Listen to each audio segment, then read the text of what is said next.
Sistemə daxil olun bilet almağa, bilet ala bilmədim. Qara bazar alır biletlərin hamısını. 8300 bilet hara getdi? İndi oyuna baxa bilməyəcəm mən. Bilet olmasa yox. Baxa bilərsiniz televizordan. Mən canlı baxmaq istəyirəm axı.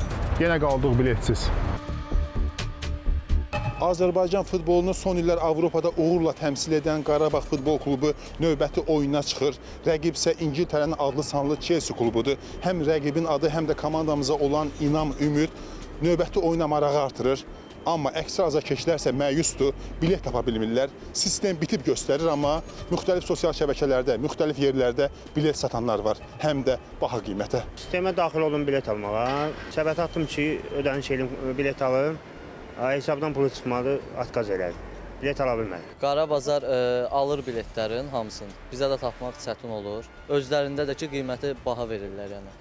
Öz qiymətindən 2 qat. Ay-tiketdə indi satışa çıxan vaxtı saat 3 tamamda biletdə satışa çıxdı. Sıra növbəti satandan sonra da girsən ki, biletlər qalmayıb, tamamilə bitib. Axşamı ilə də yazır ki, 22500 bilet satılıb, klub tərəfindən paylaşılır. 8300 bilet hara getdi. İndi o müəmmalıda sosial şəbəkədə görürük ki, 10 manatlıq, 15 manatlıq bileti 70-80 manata satırlar.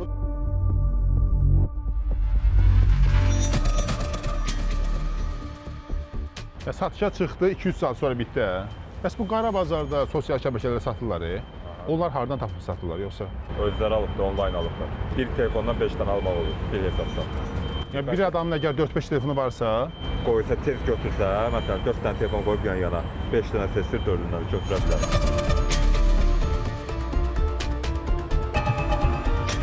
$17 manatlıqdan sizə verə bilərəm, sektor 24-dən sıra 21-dən 10-a kimi yerləri verə bilərəm sizə. Sonra bahalardan da verə bilərəm. Əgər 17 manatlıq olsa 170 manat ödəniş olunacaq. Yarım məbləğ ödənildikdən sonra biletlər 5 dənəsi göndəriləcək, sonra geri qalan məbləğ, sonra 5 dənə bilet. Bizdə satış tam şəffafdır və bütün biletlər şəffaf şəklində satışa çıxarılır və satılır. Hər bir sifariş hansısa bir fərqli insana məxsusdur və maksimum 5 bilet əldə edə bilər. Sosial şəbəkə üzərindən bir nömrə tapdım, əlaqə saxladım. Bir vətəndaşdır, bütün sektorlara çoxlu sayda biletin olduğunu deyir. Biz axtarırıq belə bir insanları və o biletləri blok edirik. Bu adamın satdığı bu biletlər var, bunlar düzgün bilet deyil. Ola bilsin düzgündür, sayt vasitəsilə alıb bu bileti. Bu qədər bileti necə alıb?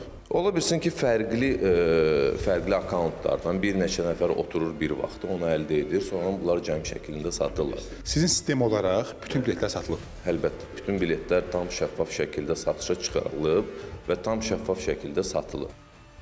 Belə bir variant ola bilər ki, Türkiyə variantı. Türkiyədə mövsümlük abunələr var. Mövsümlük stadiondakı o yeri alan azərkeş Avrokubok oyunlarında da həmin yerində otura bilir. Yaxud da bunu eləmək olar ki, Qarabağın ev oyunlarına alınan biletlərlə xüsusi şifrələr vermək olar həmin azərkeşlərə ki, həmin şifrə vasitəsilə bir ayrı bir səhifədən, yəni mütəmadi oyunlara gedənlər daha əvvəl növbəyə girə bilərlər. Daha çox layiq olanlar daha rahat şəkildə bilet ala bilərlər. Belə bir üsullar fikirləşmək olar. Bu qara bazar bütün dünyanın bəlasıdır. Yəni bütün dünyada qara bazarla mübarizə aparılır. Hələ də ona tam şəkildə son qoymaq təəssüflər olsun ki, heç yerdə mümkün olmayıb.